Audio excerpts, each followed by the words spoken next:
So today we are going to cover this past paper. अच्छा भाई, past paper के अंदर आपको पहला जो पार्ट कहा हुआ है ना, ए, पहला पार्ट आपको कहा हुआ है कि आपने क्या फाइंड आउट करना है, पी एस फाइंड आउट करना है, और ये वैल्यूज आपके पास गिवन है। पार्ट ए है ये, ठीक है, नवंबर 2007 का क्वेश्चन है, P2 का क्वेश्चन नंबर 9। तो आपके पास सिंपल, सबसे पहले तो इसकी अंडरस्टैंडिंग देख लो कि भाई हमें पी एस फाइंड आउट करना कैसे। अब ये कॉन्सेप्ट समझ लोगे, आपको कुछ भी दिया हो आप उसको इजीली फाइंड आउट कर लोगे, सही है। अब जैसे पार्ट ए के अंदर मुझे उसने बोला हुआ है पी एस फाइंड आउट करो। अब कैसे करूं, इसका सिंपल सीन ये है, देखो पी क्यू और क्यू आर मैं पहले लिख देता हूं, उसके बाद समझाता हूं। P Q plus Q R और प्लस आर एस, ठीक है। तो होगा तो इन तीनों का सम, उसके बाद पी एस आपके पास निकल आएगा। तो भाई हमें कैसे पता चलेगा कि पी एस ही मिलेगा, तो उसका आसान सिंपल देखो रूल ये याद कर लो कि यहाँ पर क्या है, पी क्यू और क्यू आर, इसमें सेम क्या है, इसमें सेम है क्यू, ठीक है। तो जो टर्म सेम है उसको इग्नोर कर दो, क्या बचेगा आपके पास, पी आर। बाकी जो बच रहा है उसको एक साथ करके लिख दो, जो सेम है उसको इग्नोर कर दो, बाकी जो बच रहा है उसको एक साथ लिख दो। उसके बाद क्या आ जाएगा, उसके बाद आर एस आ जाएगा, ठीक है। अब देखो क्या सेम है, अब सेम आर है, आर को आप इग्नोर कर दो, आर इग्नोर कर दिया तो क्या बचेगा, पी एस बचेगा, ठीक है। तो इस तरीके से पी एस अपने पास निकलेगा। तो मैं ये बात कह सकता हूं कि आपके पास इन तीनों टर्म्स का जब सम होगा तभी तो पी एस मिलेगा। बात समझ आ रही है, हाँ या ना। तो अब सिंपल सा काम बचता है, पी क्यू की है आपके पास -2 3, सही है, क्यू आर की 1 0 और आर एस की 1 -5।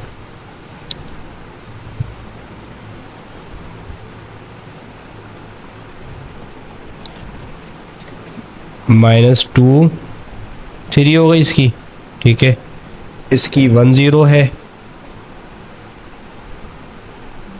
और आर एस की क्या है, आर एस की आ रही है 1 -5, ठीक है जी।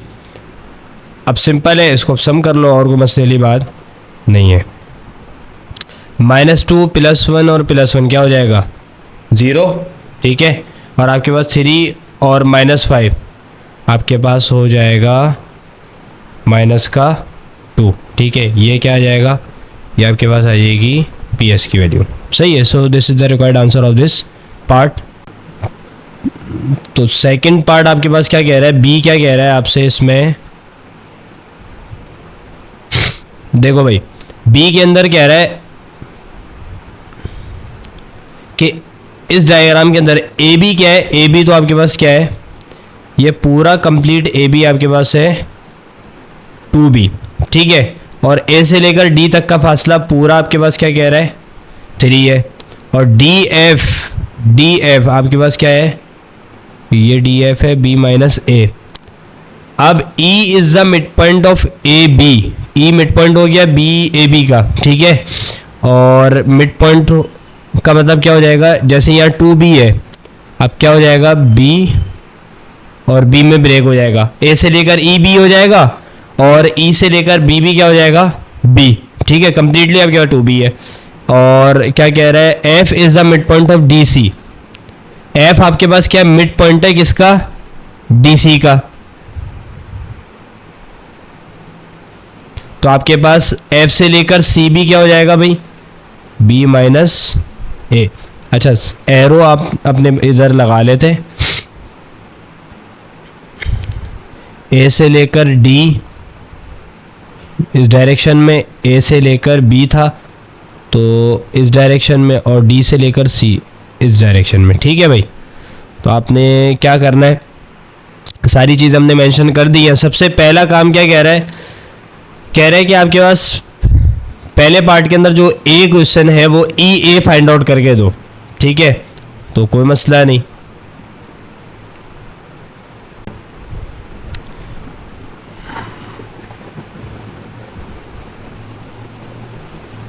बी का भी पहला पार्ट है और उसका भी ए पार्ट है, ठीक है। तो आपको क्या कह रहा है, आपको कह रहा है ई ए फाइंड आउट करो।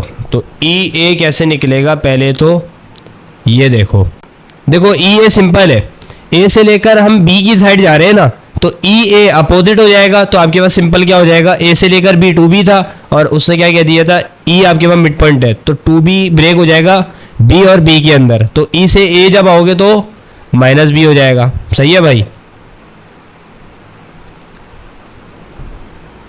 तो ई ए क्या हो गया आपके पास, ई हो गया माइनस का बी, ये हो गया।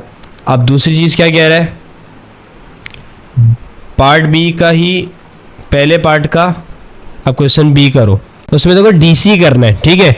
और डीसी के लिए हमें क्या करना है, सिंपल आपके पास सारी वैल्यूज गिवन है, तो क्या हो जाएगा, टू टाइम्स बी माइनस ए बन रहा होगा, ठीक है। बात समझ आ रही है,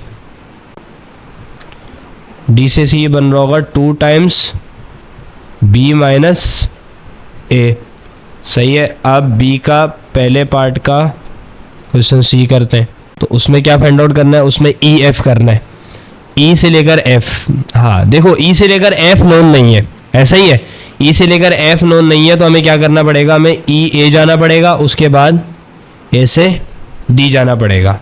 वजह यह है कि अगर आप ई से बी जाते हो तो बी से सी आपको फिर नहीं मालूम, ई से ए जाकर ए से डी चले जाएंगे और डी से लेकर फिर एफ चले जाएंगे, सही है भाई। तो आपके पास यहाँ क्या बनेगा, एफ निकालना है, तो क्या हो जाएगा माइनस बी और प्लस थ्री ए प्लस बी माइनस ए, ठीक है। तो ये कैंसिल आउट हो गया, देखो ये आ गया आपके पास ई ए, ये आपके पास क्या है ए से डी और ये डी से एफ हो गया, ठीक है। तो आपके पास क्या आ जाएगा, और थ्री ए माइनस ए, तो क्या आ जाएगा टू ए। तो ई से लेकर एफ आपके पास मेरा बेटा क्या आ रही है वैल्यू, और डायरेक्शन इस डायरेक्शन में टू ए आ रही है, ई से लेकर एफ, ठीक है। ई से एफ को फाइंड आउट करने के लिए ई से ए गए पहले, उसके बाद क्या किया, उसके बाद हमने सिंपल ये काम किया, प्लस ए से डी गए, फिर गया डी से एफ गए, तो हमारे पास ई से एफ का आंसर क्या आया, टू ए, सही है भाई। अब आपके पास बी का पहले पार्ट का क्वेश्चन डी आ रहा है, डी में क्या कर रहा है, डी में कह रहा है हमें बी सी फाइंड आउट करके दो। तो बी सी के लिए हमने पाथ क्या देखनी है, बी से ई देखेंगे, ई से एफ जाएंगे और एफ से सी चले जाएंगे, सिंपल, ठीक है। तो हम कैसे फाइंड आउट करेंगे, बी से ई जब जाऊंगा, देखो बी से ई गया, ई से एफ गया, क्योंकि ई से एफ अब नोन है, और एफ से सी चला गया, तो मेरे पास आंसर क्या आएगा, बी से ई जब जाऊंगा तो माइनस बी, और ई से एफ जाऊंगा तो प्लस टू ए, और एफ से सी गया तो बी माइनस ए। तो ये कैंसिल आउट हो गया, आपके पास क्या बचा, टू ए माइनस ए, तो ए बचे रहा है, ठीक है। बी सी निकालना था ना, बी सी के लिए हमने क्या किया, बी से ई गए, ई से एफ गए और एफ से सी चले गए, तो हमारे पास क्या आ जाएगा, खाली बी सी आ जाएगा। अब देखते हैं हमारे पास क्या कह रहा है, पार्ट टू में कह रहा है give the special name of the quadrilateral A B C D, A B C D, ये आपके पास क्या कह रहा है, बोल रहा है इसको आप एक स्पेशल नेम दो, ठीक है, रीज़न के साथ। तो सिंपल इसका रीज़न है, अगर मैं इसको यहाँ पर बना लूँ आपकी आसानी के लिए, बी का दूसरा है, ठीक है। तो अगर हम इसको बना लें तो देखो इसकी शेप क्या थी, शेप इस तरीके की आ रही है, ऐसा ही है। ये क्या है, बी ए सी डी, ऐसा ही है, ए बी सी डी। अब देखो खुद ऊपर के डायरेक्शन क्या थी, बी से सी के भी यही है और ए से डी की भी ये है, बाकी इसकी तो ये है। बेटा इस आपको ए बी सी डी इस क्वाड्रेटल को आप क्या स्पेशल नेम दोगे, याद रखना यहाँ पर वजह क्या है वो नाम देने की, वो वजह पहले मैं लिख देता हूँ। ए डी जो है वो पैरेलल है किसके, बी सी के। जब दो साइड्स आपके पास पैरेलल हो गई तो आपके पास वो कौन सी चीज़ कहलाती है, वो कहलाता है कि भाई हमारे पास वो यकीनन क्या बन रहा होगा, ट्रेपीजियम। ठीक है, बात समझ आ गई।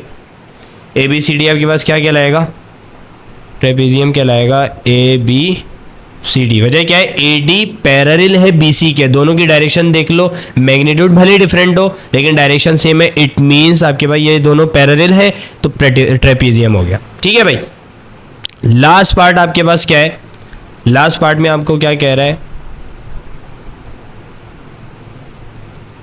फाइंड द रेशो, क्या बी सी ई एफ का और ए डी का।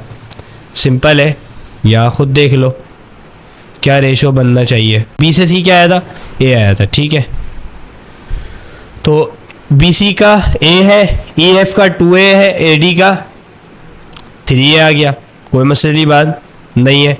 देख लेते भाई, B C ratio E F ratio E D A D. ठीक है, ये क्या हो जाएगा, ए रेशो 2a रेशो 3a। सही है भाई, तो ये ए तो यहाँ पर कैंसिल आउट हो गए, आखिर में आपके पास रेशो क्या बन रहा होगा, B C ratio E F ratio A D. ठीक है, तो 1:2:3। So this is the required answer of this pass paper. I hope ये लेक्चर आपको क्लियर हो गया होगा। If there is any query so kindly mention your query in the comment box.